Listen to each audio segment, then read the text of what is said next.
찬송가 50장 같이 부르십시다. 찬송가 50장 내게 있는 모든 것을 아낌없이 드리네.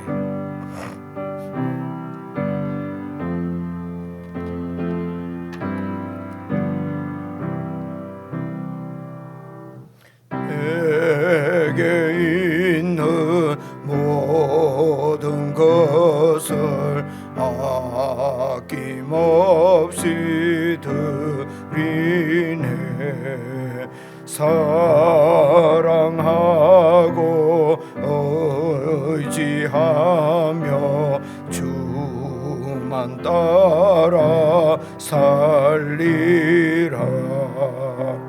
주께 드리네. 주께 드리네. 사랑하고 구주 앞에 모두 드리네.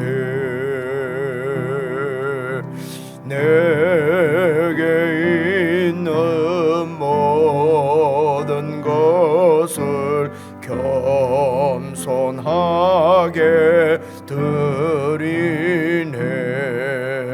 세상 욕심 멀리하니 나를 받아 주소서. 주께 드리네. 주께 드리네. 사랑하는 구주 앞에 모두 드리네. 내게 있는 모든 것을 주를 위해 드리네. 주의 성령 충만하게 내게 내려 주소서. 주께 드리네. 주께 드리네.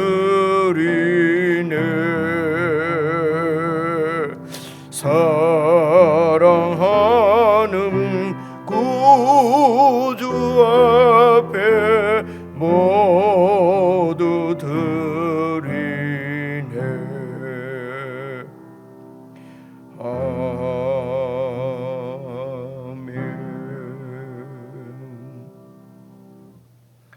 하나님 아버지, 저희들을 구원하셔서 하나님의 백성, 하나님의 자녀, 하나님의 참으로 보배로운 소유로 삼으셨사오니 우리가 이 주님 안에서 참으로 평안과 안식을 누릴 수 있도록 믿음을 더해 주시기를 기도합니다.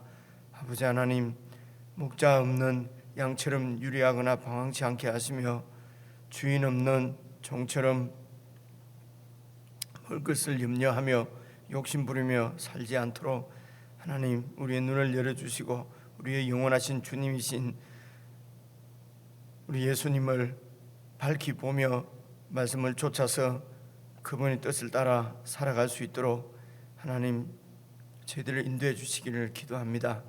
아버지 하나님, 우리의 모든 필요들은 주님께서 공급하시는 줄로 믿고 주님의 뜻을 따라 주님의 나라를 구하며 살아가는 성숙한 그리스도인으로 저희들을 오늘도 세워주시기를 원하옵고 우리의 모든 삶들을 물질뿐만 아니라 우리의 마음까지도 온전히 하나님 앞에 드리는 참 믿음의 사람으로 새로워지는 은혜의 아침이 되도록 하나님 함께 하시고 축복해 주시옵소서.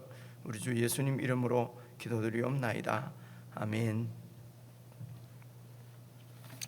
우리 하나님의 말씀은 누가복음 21장이죠. 21장 41절부터 20장입니다. 20장 41절부터 21장 4절까지 같이 읽으시겠습니다. 누가복음 20장 41절입니다. 신약성경 132페이지 41절을 제가 먼저 읽겠습니다. 예수께서 그들에게 이르시되 사람들이 어찌하여 그리스도를 다윗의 자손이라 하느냐. 시편에 다윗이 친히 말하였으되 주께서 내 주께 이르시되 내가 내 원수를 내 발등상으로 삼을 때까지 내 우편에 앉았으라 하셨도다 하였느니라. 그런즉 다윗이 그리스도를 주라 칭하였으니 어찌 그의 자손이 되겠느냐 하시니라. 모든 백성이 들을 때에 예수께서 그 제자들에게 이르시되 긴 옷을 입고 다니는 것을 원하며 시장에서 문안받는 것과 회당의 높은 자리와 잔치의 윗자리를 좋아하는 서기관들을 삼가라. 그들은 과부의 가산을 삼키며 외식으로 길게 기도하니 그들이 더 엄중한 심판을 받으리라 하시니라. 예수께서 눈을 들어 부자들이 헌금함에 헌금 넣는 것을 보시고 또 어떤 가난한 과부가 2렙돈 넣는 것을 보시고 이르시되 내가 참으로 너희에게 말하노니 이 가난한 과부가 다른 모든 사람보다 많이 넣었도다. 저들은 그 풍족한 중에서 헌금을 넣었거니와 이 과부는 그 가난한 중에서 자기가 가지고 있는, 함께 읽겠습니다, 생활비 전부를 넣었느니라 하시니라.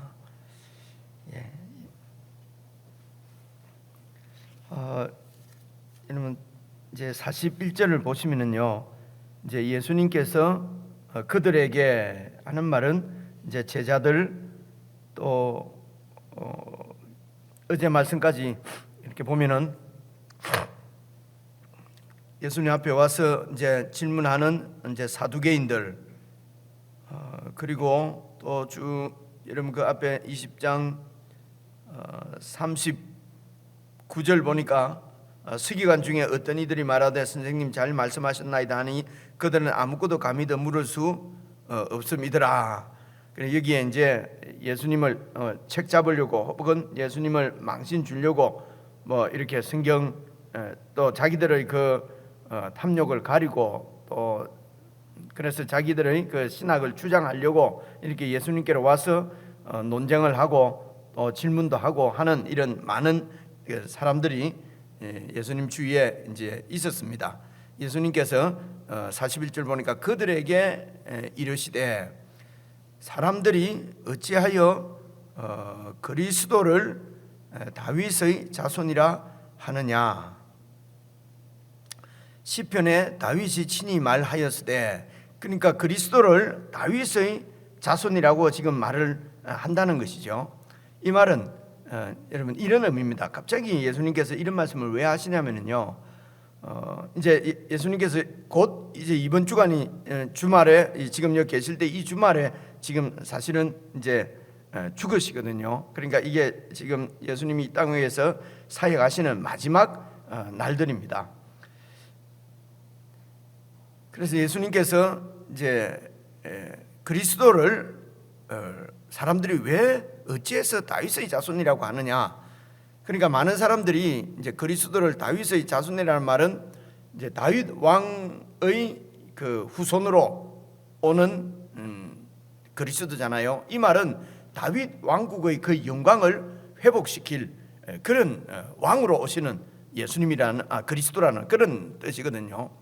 그러니까 다윗 왕국은 바로 그 유대인들입니다. 유대인들이고 또 혈통적으로 이제 이스라엘 백성들이 지금 나라를 이제 역사적으로 나라를 잃고 그리고 오랫동안 나라 없이 이제 그렇게 외세 이 제국의 압제 가운데 식민지 가운데 쭉 살았지 않습니까? 그래서 이제 이 유대인들이 하나님 나라를 기다린다는 말은 그 하나님 나라의 왕을 기다린다는 얘기고요. 그 왕이 오셔서 이제 이 유대인들의 나라, 멸망한 이스라엘 나라를 다시 제국으로부터 독립시켜서 해방시켜서 새로운 이런 나라를 이제 회복시킬 거라는 얘기거든요. 그래서 그리스도가 다윗의 자손이라는 말은 유대 왕국 이스라엘 나라의 왕을 얘기합니다. 그런데 이제 예수님께서 말씀하시는 것은 42절부터 보십시오. 시편에 다윗의 자손으로 그리스도가 온다고 너희들이 말을 하는데 시편에 그 다윗이 말하기를, 그리고 이제 주께서부터는 이제 그 시편에 있는 말씀을 인용한 말이거든요. 이게 110편 1절에 나오는 얘기입니다. 다윗이 친히 말하기를 주께서 내 주께 이르시되 내가 네 원수, 네 원수는 지금 또 다윗의 주님의 원수잖아요. 그러니까 주께서 내 주께, 이 말은 주님은 성부 하나님이시고, 그리고 내 주는 지금 이 그리스도를 얘기하는 것입니다.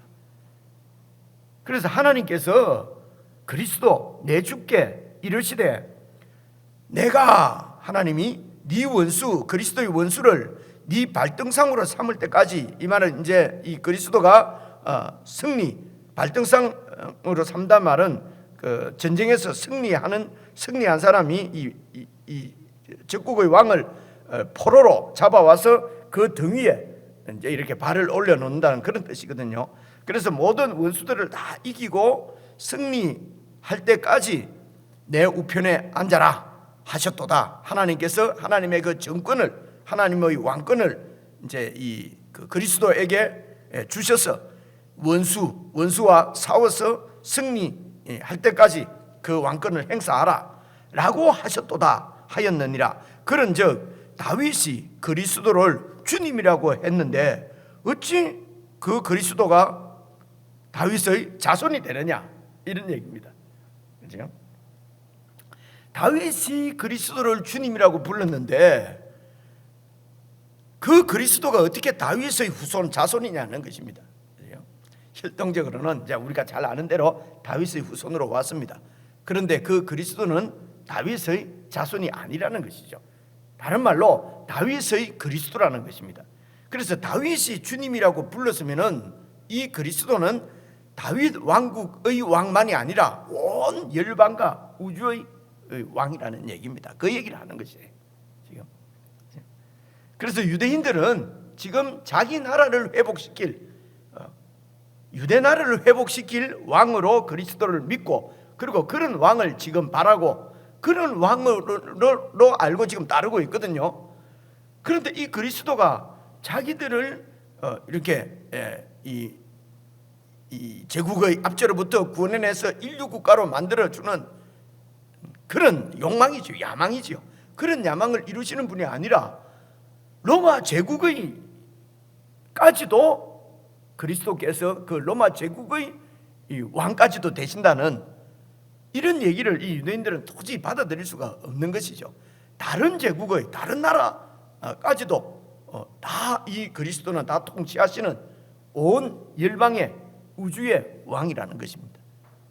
그래서 유대인들이 예수님을 께로부터 돌아서는 것입니다. 우리 내 하나님인 줄 알았는데 모든 나라의 하나님이라고 하는 것 때문에 돌아서는 거예요. 그래서 여러분 이 41절부터 44절까지의 말씀도 참 깊이 정말 많이 생각을 해야 될 것 같습니다.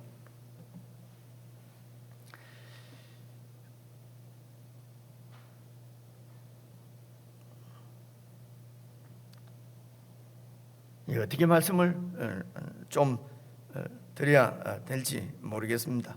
이 말씀도 좀 여러분 개인적으로 읽으시면서 말씀을 좀 깊이 이렇게 생각하시면 좋겠습니다. 왜 예수님께서 그리스도를 다윗의 주라고 이렇게 말씀하시는지.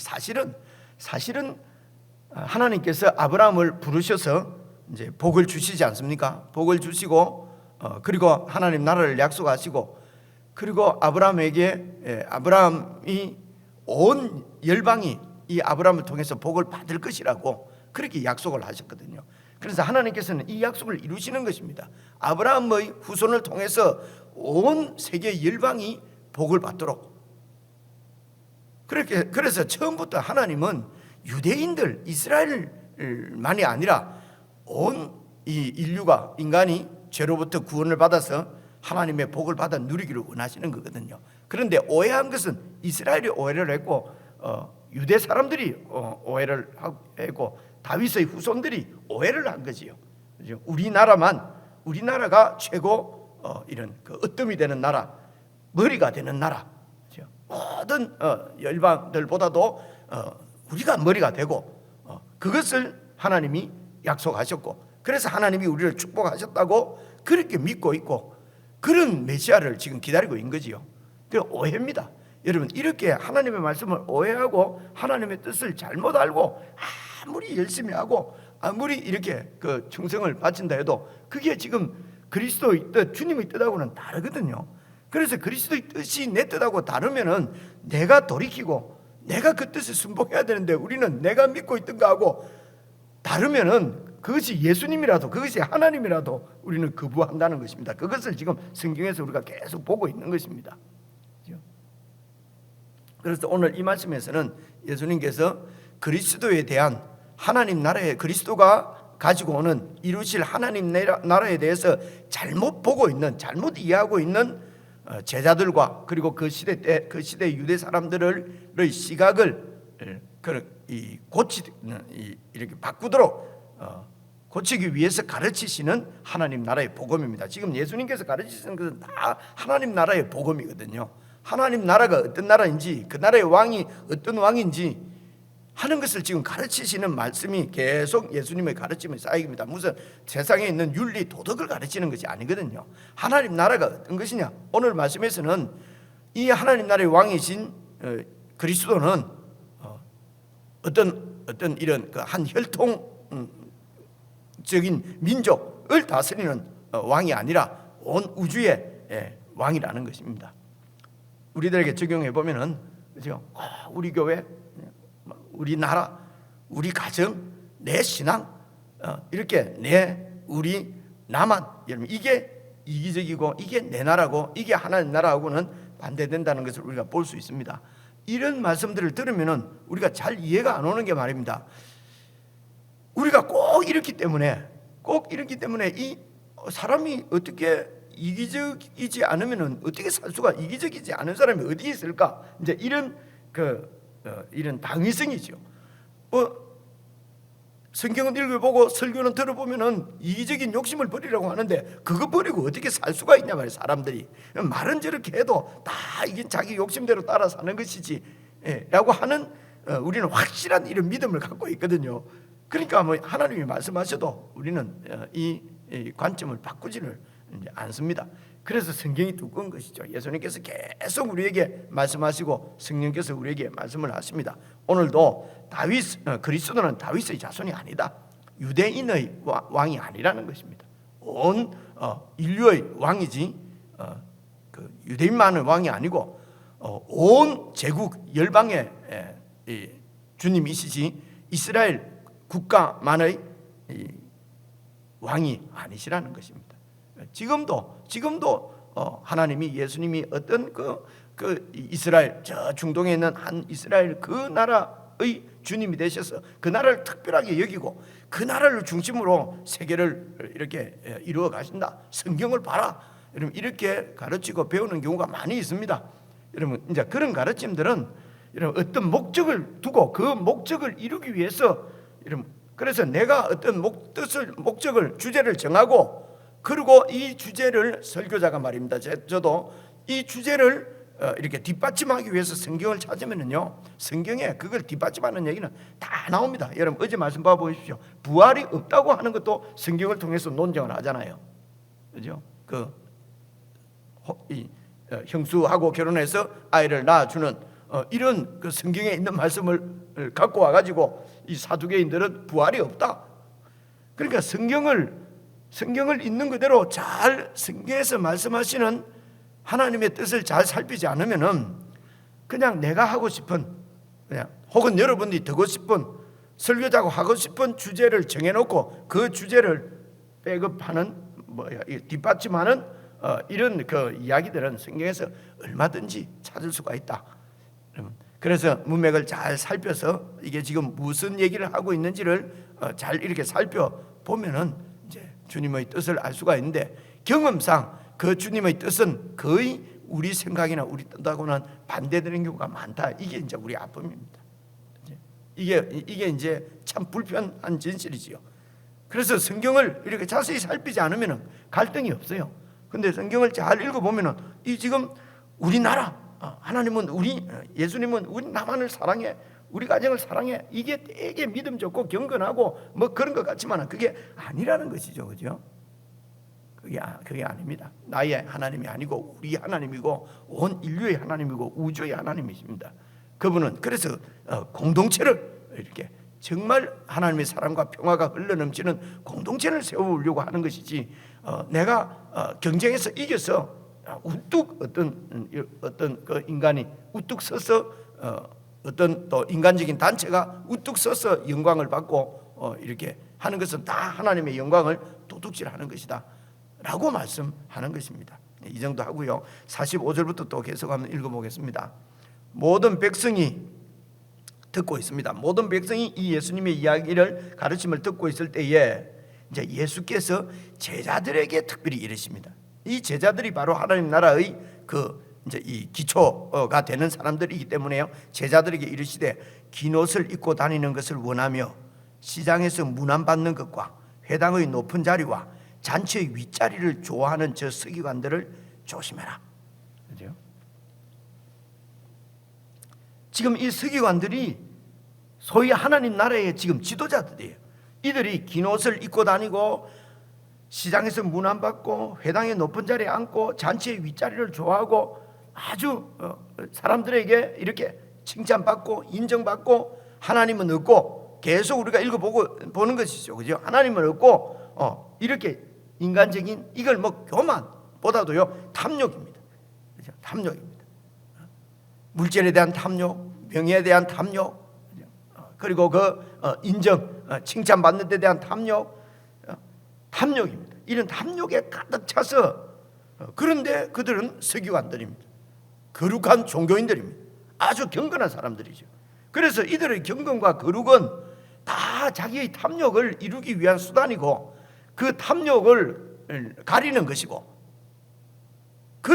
저런 자들이 지금 아주 거룩한 종교인으로 또 그 백성들을 가르치는 자들이지 않습니까?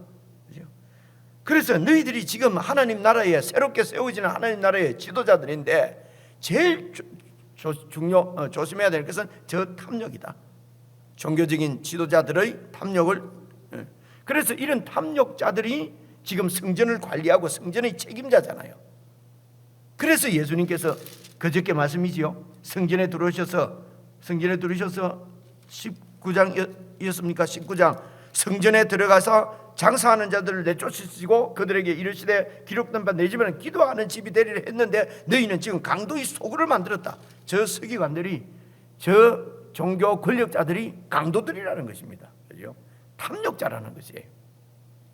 그런데 그들의 탐욕을 지금 교묘하고 가리고 있고, 그 탐욕을 가리는 설교를 백성들에게 하고, 그래서 그것이 그냥 하나님의 축복이고, 부가 바로 하나님의 축복이고, 그렇지만 사실은 저들은 사람들에게 인정받고 하나님의 축복받았다고 자랑하고 싶고, 그래서 사람들의 존경을 받고 싶고, 그래서 높은 자리에 앉고 싶고, 그런 자들이다. 그래서 47절 그들은 과부의 가상까지도 삼킨다. 그 당시에는 이 과부는 이게 다 남자들이 권리 행사를 할 수 있었답니다. 지금으로서는 잘 이해가 안 오는데요. 어쨌든 이제 남편이 죽고 그러면은 남은 돈을 그 당시에는 이 서기관들에게 이걸 맡겼다네요. 관리를. 그러니까 이 여자가 못하고, 그러면 이제 그러면 이제 이것을 어디다가 맡기느냐? 그러니까 이제 참 경건해 보이고 아주 정말 가난한 사람을 잘 도와줄 것 같은 그런 종교인들에게 맡기지 않겠습니까? 그래서 사람들에게 아주 내가 경건하다고 하는 그런 종교 지도자인 것을 이제 사람들에게 보이는 거지요.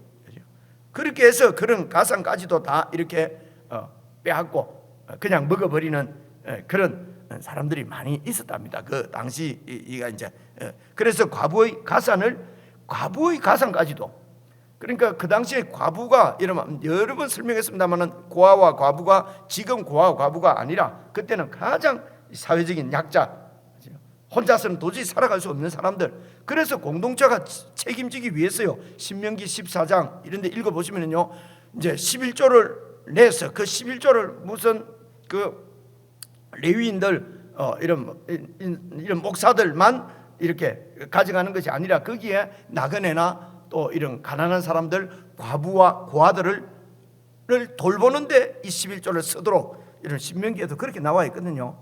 그러니까 이런 공동체의 혜택을 받아야 될 사람들이 이 과부들입니다.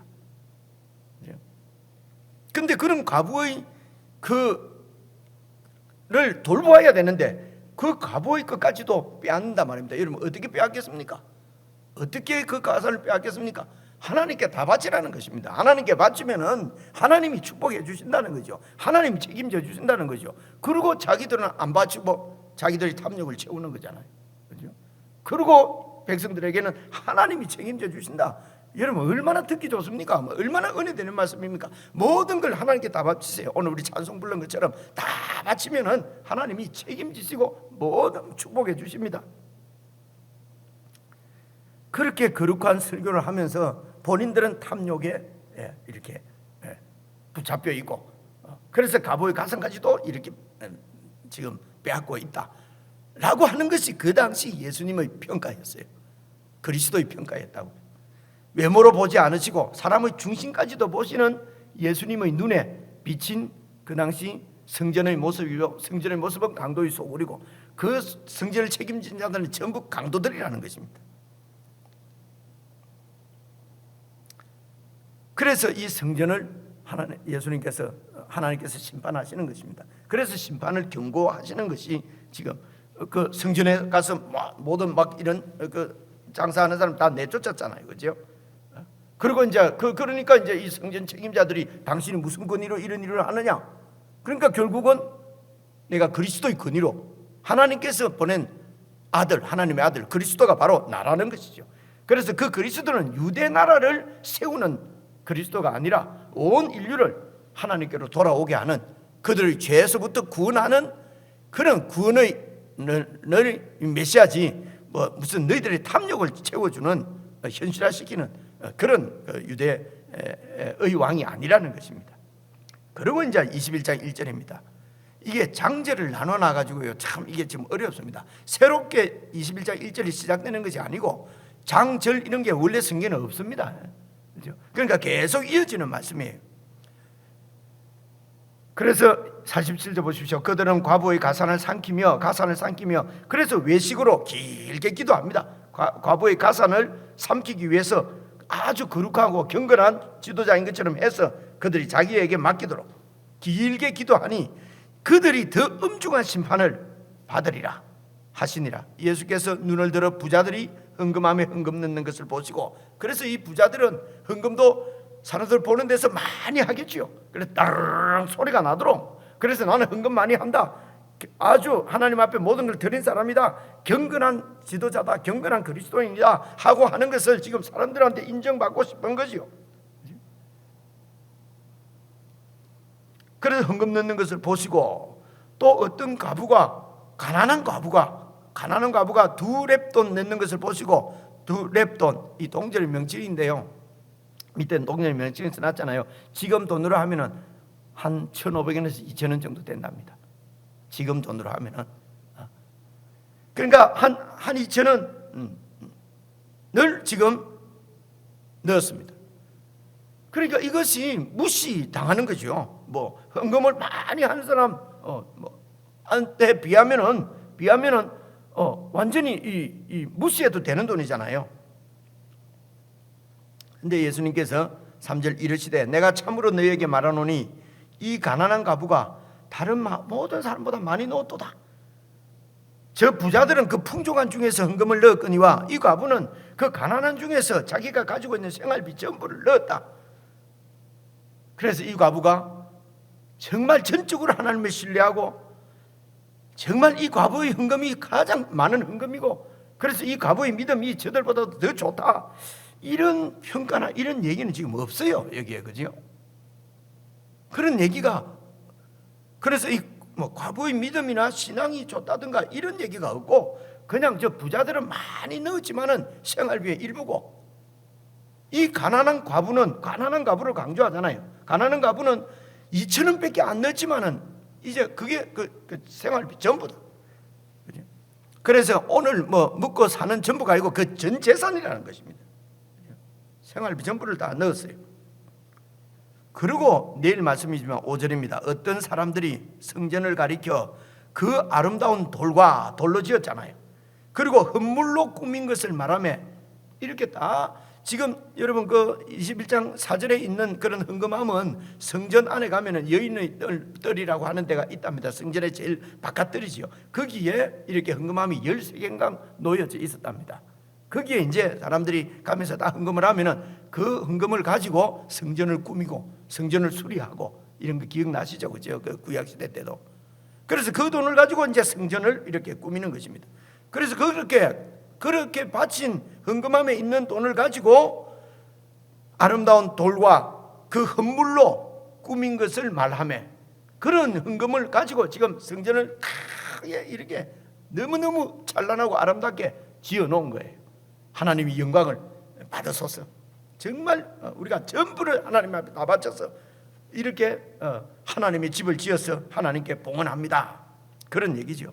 근데 5절에 보니까 예수께서 이르시되 너희 보는 이것들이 날이 이르면 돌 하나도 돌 위에 남지 않고 다 무너뜨려지리라. 이 성전을 심판을 하십니다, 여러분. 그래서 이런 문맥을 잘 쫓아서 보면은 오늘 21장 4절처럼 그냥 있는 거 다 그냥 바쳐라. 그렇게 해서 그 누구의 탐욕을 채워주는 겁니까? 이 성전 당국자들, 강도의 소굴을 만드는 그 강도들의 그 탐욕을 채워주는, 그 탐욕에 희생당하는 이건 과부의 모습을 볼 수도 있지 않겠습니까? 그래서 두 가지 궁금증이 있어서 그럽니다. 기도하시면서 좀 생각해 보십시오. 이 과부가 어떻게 그 생활비 전부를 다 바쳤을까? 그죠? 왜 바쳤을까?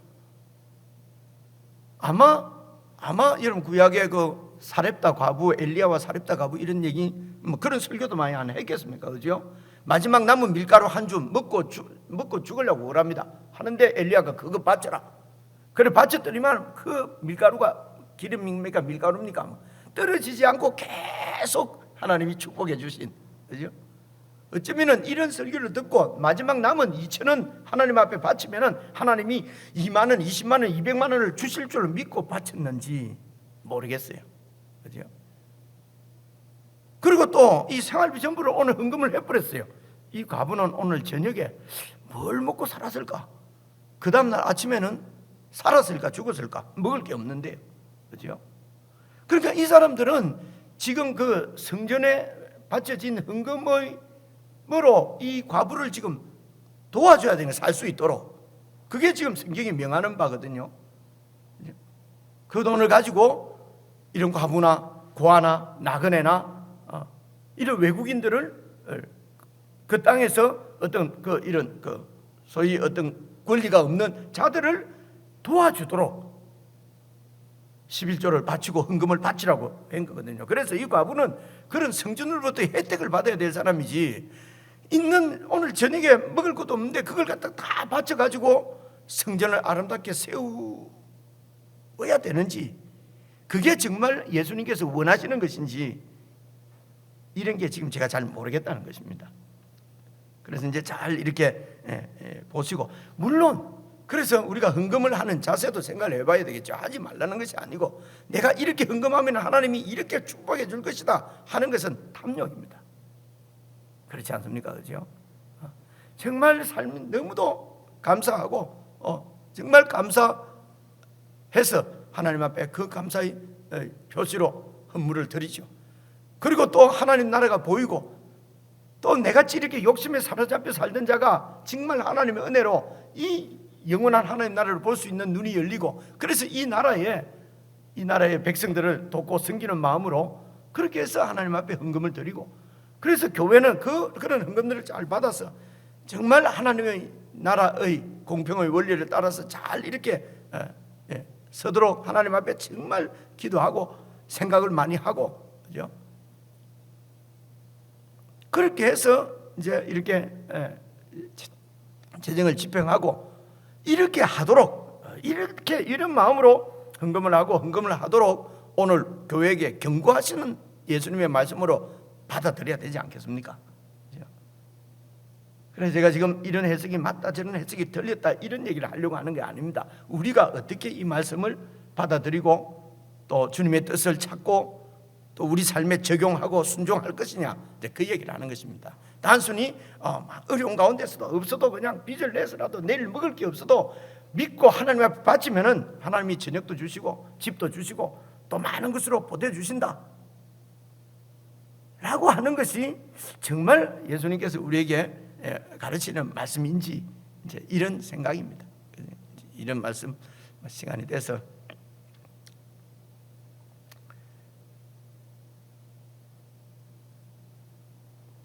이제 이런 말씀도 그 당시 지금 이 세교환들이나 과부들이나 오늘 우리들도 불편하잖아요. 그냥 생활비 전부를 나는 바치지는 못하지만은 이렇게, 그죠? 그 생활비 전부를 바치면 하나님이 축복해 줄 텐데, 나는 계속 지금 못 바치고 있고, 그죠? 늘 찝찝하고, 아무리 생각해도 그냥 우리 헌금은 부자 헌금인 것 같은데 그냥 있는 거에서 조금 이래 바치고, 그게 그죠?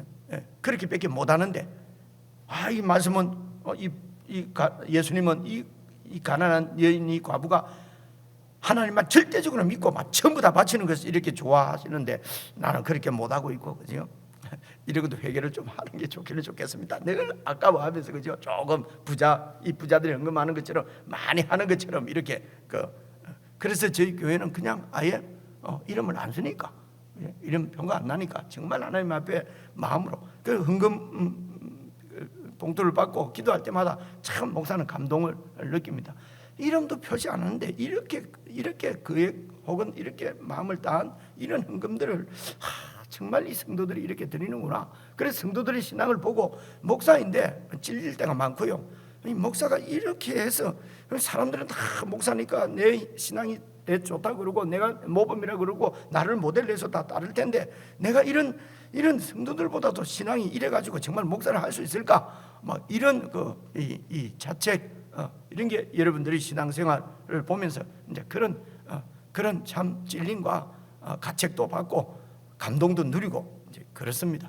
이런 하나님 앞에 정말 마음을 다해서 내 전부를 하나님께 드리는 마음으로 그렇게 하나님께 감사하면서 드리는 헌금을, 만약에 헌금을 하나님께서 예수님께서 우리에게 가르치신다면 그런 헌금을 가르치시는 거 아니겠습니까? 그죠? 대책 없이 그냥 막 무대뽀로 그냥 이렇게 하면 하나님이 복 주신다 하는 이런 말씀은 이제 아닌 것 같아. 이제 그런 말씀을 드리고요. 좀 개인적으로 다시 한번 좀 읽어 보시고, 우리의 신앙 생활이 이게 내 담력, 내 가정의 어떤 오직 나만을 위한, 혹시 내 나라를 세우기 위해서 예수님 보고 우리 왕이 돼 달라, 그래서 우리의 주로 자꾸 고집하고 그렇게 예수님을 따르는 것은 아닌지, 그렇게 하면은 결국은 예수님을 배반하게 됩니다. 누가복음 뒤에 가면은요, 이제 그런 부분들을 잘 확인하시면서 묵상하시고 또 기도하시고 그렇게 하나님과 깊이 교제하는 아침 기도 시간이 되었으면 좋겠습니다. 우리 개인적으로 묵상하십시다.